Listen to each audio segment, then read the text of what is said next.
আসসালামু আলাইকুম।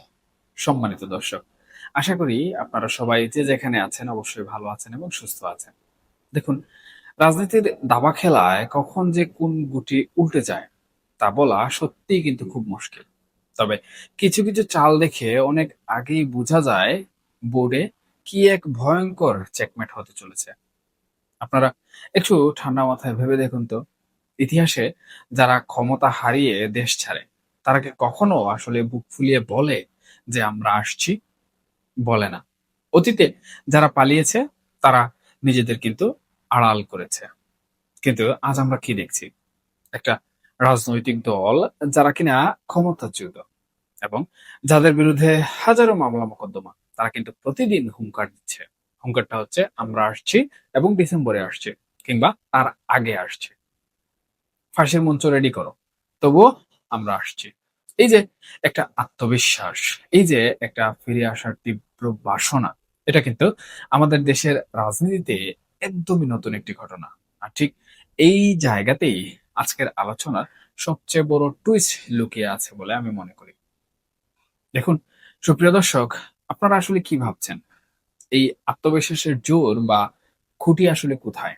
কেন তারা এত নিশ্চিত? আর অন্যদিকে বর্তমান সরকার হঠাৎ করে কোন এক অদৃশ্য চাপের দিশেহারা হয়ে পড়ছে। চলুন আজ এই পুরো রাজনৈতিক সমীকরণটা একটু গভীরে গিয়ে বোঝার চেষ্টা করি, যেখানে আন্তর্জাতিক রাজনীতি, মানবাধিকার আর দেশীয় ক্ষমতার এক অদ্ভুত ত্রিভুজ বলা চলে তৈরি হয়েছে। দর্শক, আপনারা নিশ্চয়ই ইতিমধ্যে খেয়াল করেছেন ক্ষমতার পালাবদলের পর আওয়ামী লীগের নেতাকর্মীদের উপর দিয়ে যে ঝড়টা বয়ে যাচ্ছে এখন পর্যন্ত, সেটা কিন্তু ৮-১০টা সাধারণ যে রাজনৈতিক দমনপীড়ন তার মতো নয়। একটা সময় ছিল যখন নেতারা বিদেশে বসে একে অপরের বিষোদ্গার করতেন। সেই ৭৫ এর পর কলকাতায় আওয়ামী লীগের নেতারা যে পরিমাণে গ্রুপিং আর কুন্দল করেছিলেন তা কিন্তু ইতিহাস হয়ে আছে এখনো। এমনকি মাস কয়েক আগেও দেশের ভেতরে ও বাইরে আওয়ামী লীগের মধ্যে ৩৩টা গ্রুপ ছিল। কে কার চেয়ে বড়, কে কার চেয়ে বেশি ক্ষমতাশীল, এই নিয়ে তাদের নিজেদের মধ্যেই চলতো সাপে নেউলে লড়াই কিংবা কামড়াকামড়ি। কিন্তু সুপ্রিয় দর্শক, আজ আজ একটু কলকাতার দিকে ভালো করে তাকিয়ে দেখুন। লন্ডনে, নিউ ইয়র্কে, ফ্লোরিডায় কিংবা প্যারিসে তাকিয়ে দেখুন।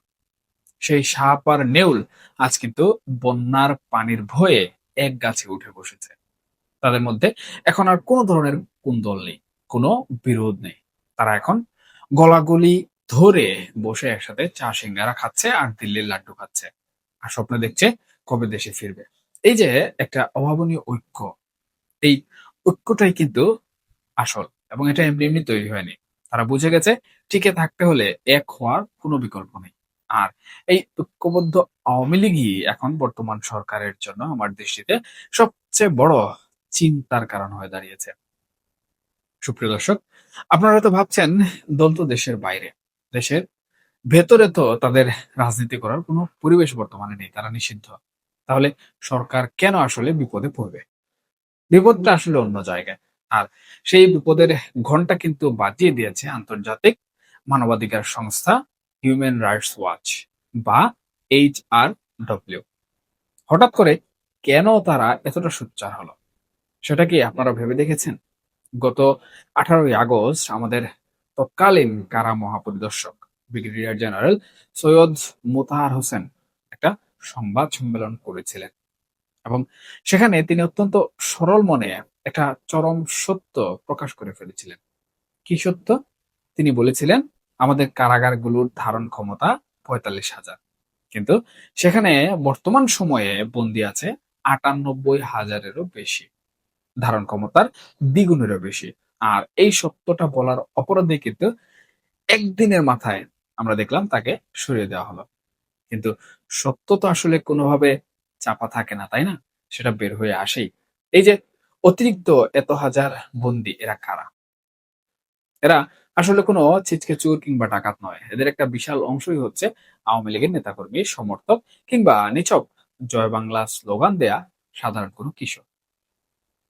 HRW একেবারে চোখে আঙ্গুল দিয়ে দেখিয়ে দিয়েছে সুনির্দিষ্ট কোনো অভিযোগ ছাড়াই মাসের পর মাস শত শত আওয়ামী লীগ নেতাকর্মীকে জেলের মধ্যে আটকে রাখা হয়েছে। 22 মাস ধরে কোনো অভিযোগ গঠন ছাড়াই 58 ঊর্ধ্ব 75 কিংবা 81 বছর বয়সী প্রবীণ নেতাদের আটকে রাখা হয়েছে।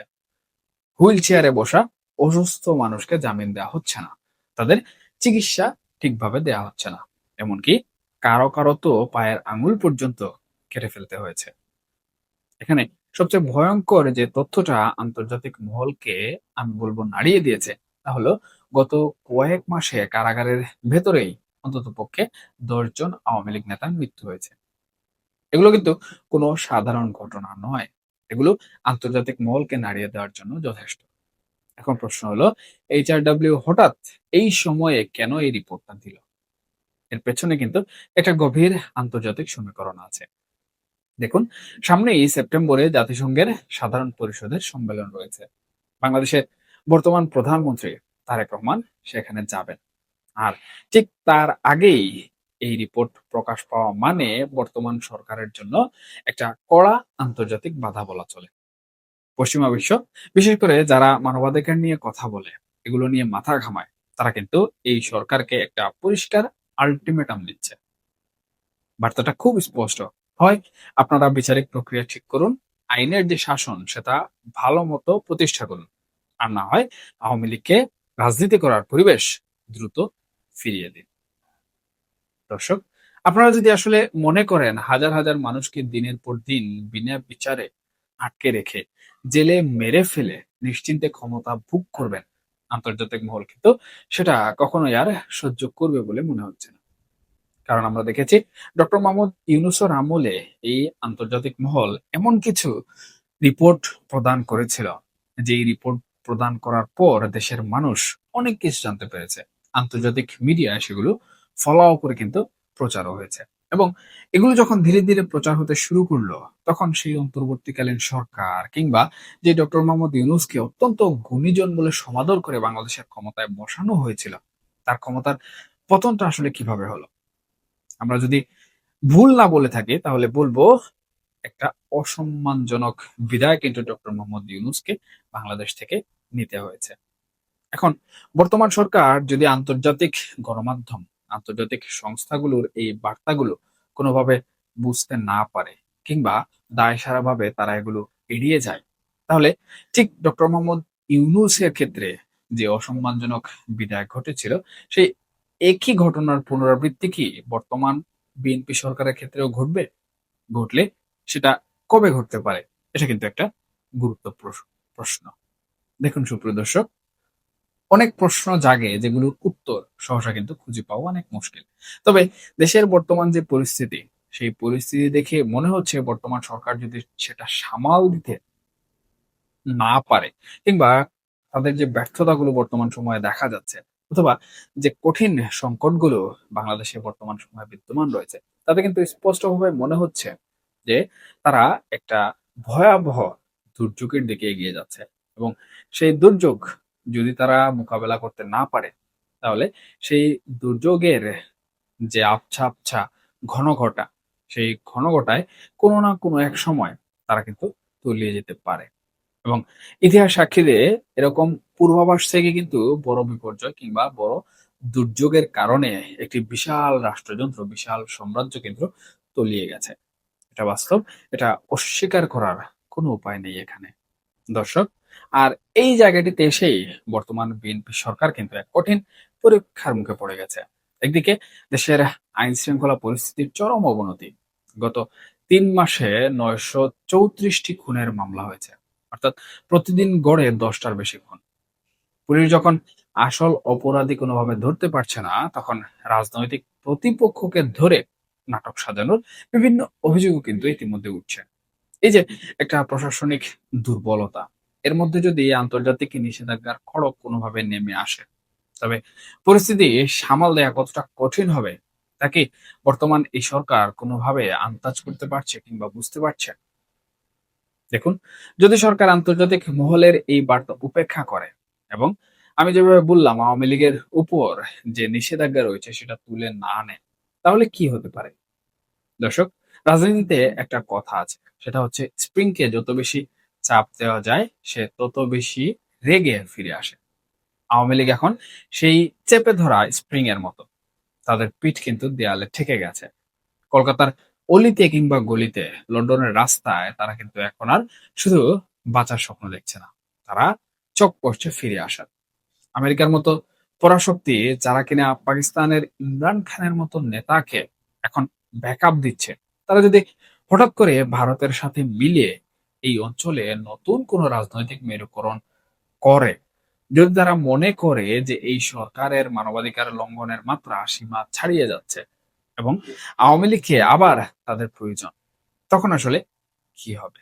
অর্থাৎ আমরা ঘুরে ফিরে কিন্তু একই জায়গায় যাচ্ছি।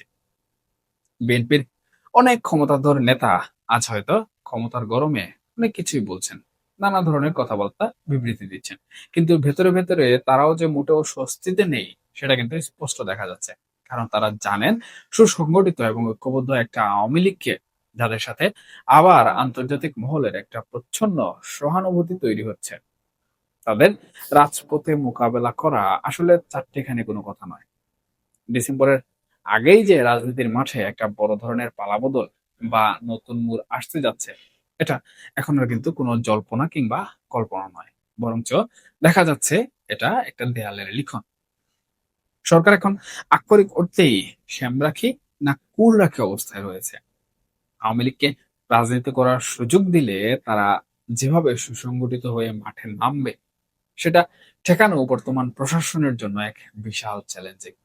আবার যদি সুযোগ না দিয়ে এভাবে আসলে বিনা বিচারে আটকে রাখে, তবে আন্তর্জাতিক যে নিষেধাজ্ঞা রয়েছে সেই নিষেধাজ্ঞার মুখে পড়ে দেশের অর্থনীতি আর কূটনীতি, এই দুটো বিষয় কিন্তু একদম তলানিতে গিয়ে ঠেকবে, যেটা সরকারের জন্য আরো বড় চ্যালেঞ্জ হয়ে দাঁড়াবে। পরিশেষে একটা কথাই বলবো, রাজনীতি বড়ই নির্মম এবং অনিশ্চিত। এখানে চিরস্থায়ী বন্ধু বা শত্রু বলে আসলে কিছু নেই। আর যারা চা সিঙ্গারা খেয়ে কলকাতায় বসে দিন গুনছেন এবং স্বপ্ন দেখছেন, কাল হয়তো তারা এই ক্ষমতার চাবিকাঠি হাতে নিয়ে ফিরতে পারেন, অথবা ফিরে ক্ষমতা নিতে পারেন। আর আর যারা ক্ষমতার মসনদে বসে আছেন, সামান্য একটা ছোটখাটো ভুল তাদের পুরো সাম্রাজ্য ধসিয়ে দিতে পারে। দর্শক, ডিসেম্বরের এই যে ডেডলাইন, এটা কি শুধুই একটা রাজনৈতিক ফাঁকা আওয়াজ, নাকি এর পেছনে তৈরি হচ্ছে শতাব্দীর অন্যতম বড় কোনো রাজনৈতিক ভূমিকম্পের প্রস্তুতি? সুপ্রিয় দর্শক, সময় কিন্তু আমাদের সব উত্তর দেবে। সে পর্যন্ত আমাদের আসলে অপেক্ষা করতে হবে এবং চোখ কান খোলা রাখতে হবে। তবে এখানে একটা বিষয় আমি একটু পরিষ্কার করতে চাই, সেটা হচ্ছে ডিসেম্বরের এই যে ডেডলাইন, আমার কিন্তু হাবভাব দেখে মোটেও মনে হচ্ছে না এটা শুধুমাত্র কোনো ফাঁকা আওয়াজ অথবা আওয়ামী লীগ নেতাকর্মীদের চাঙ্গা রাখার একটা প্রসেস। বরঞ্চ আমার দৃষ্টিতে রাজনৈতিক বলুন, ঐতিহাসিক বলুন কিংবা দার্শনিক বলুন, যে দৃষ্টিতে আমি হিসাব মেলাই না কেন, সেই হিসাবের উত্তর কিন্তু আসে আওয়ামী লীগ এই ডিসেম্বরের মধ্যেই, অর্থাৎ শেখ হাসিনা সহ সদল বলে তারা বাংলাদেশে প্রবেশ করবে।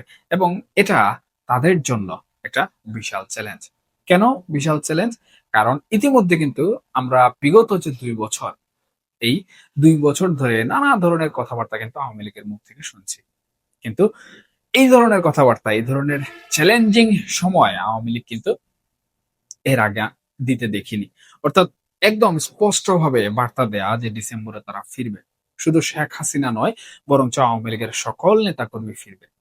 এরকম বার্তা কিন্তু আওয়ামী লীগ কখনোই দেয়নি। এবার শেখ হাসিনা নিজে যখন এই বার্তাটি দিয়েছেন, তার মানে সেটা তিনি বাস্তবায়ন করবেন। এটা হচ্ছে 1 নাম্বার পয়েন্ট। এবং দ্বিতীয় যে পয়েন্টটি রয়েছে, সেটা হচ্ছে আওয়ামী লীগের একটা নিজস্ব বলয় রয়েছে, নিজস্ব সমর্থক গোষ্ঠী রয়েছে, কিংবা এই যে রাজনৈতিক দলগুলো বিরোধী দল হিসাবে পরিচিত, তারাও কিন্তু রয়েছে। এখন বারবার ফাঁকা আওয়াজ দিয়ে আওয়ামী লীগ কিন্তু প্রথম কয়েক মাস জনসমর্থক হারিয়েছিল। পরবর্তীতে তাদের প্রতি যেমন সাধারণ জনগণের একটা সমর্থক এসেছে, তাদের নেতাকর্মীরাও কিন্তু তাদের কথায় বিশ্বাস করতে শুরু করেছে। এখন ডিসেম্বরে যদি এটা ফাঁকা আওয়াজ হিসাবে, ফাঁকা বুলি হিসাবে কোনোভাবে প্রমাণিত হয়, তাহলে এই আওয়ামী লীগ নিয়ে যারা বর্তমান সময়ে বড় বড় কথা বলছেন, তারা আমার দৃষ্টিতে ভবিষ্যতে বাংলাদেশের জনগণের কাছে এবং আওয়ামী লীগ সমর্থক গোষ্ঠীর কাছে অনেক অবহেলিত হবে। কারণ একটা গল্প আছে, বাঘ এবং রাখালের গল্প। সেটা আপনারা নিশ্চয়ই সবাই জানেন। আমি এখানে আর বলতে চাচ্ছি না।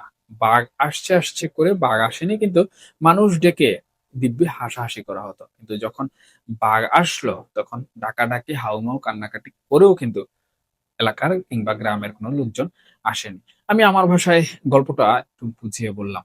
আশা করি আপনারা বুঝতে পেরেছেন আমি আসলে কি বুঝাতে চেয়েছি। এখন যদি আওয়ামী লীগ ঠিক একই কাজ করে, তাহলে আওয়ামী লীগের উপর থেকে তাদের সমর্থকদের ভরসা যেমন উঠবে, ঠিক একইভাবে দেশে যারা তৃণমূল নেতাকর্মী রয়েছেন, যারা হাহাকার অবস্থায় দিন পার করছেন, তাদের কাছ থেকেও কিন্তু এক কথায় বলা যায় হতাশা ছাড়া আর কিছুই পাওয়া যাবে না। আর যখন হতাশার পাল্লা ভারী হতে থাকে, তখন মানুষ স্বপ্ন দেখা বন্ধ করে দেয়। বরং বাস্তবতাকে মেনে নিতে হয়। আজকের আলোচনা এখানেই শেষ করছি। ধন্যবাদ সবাইকে।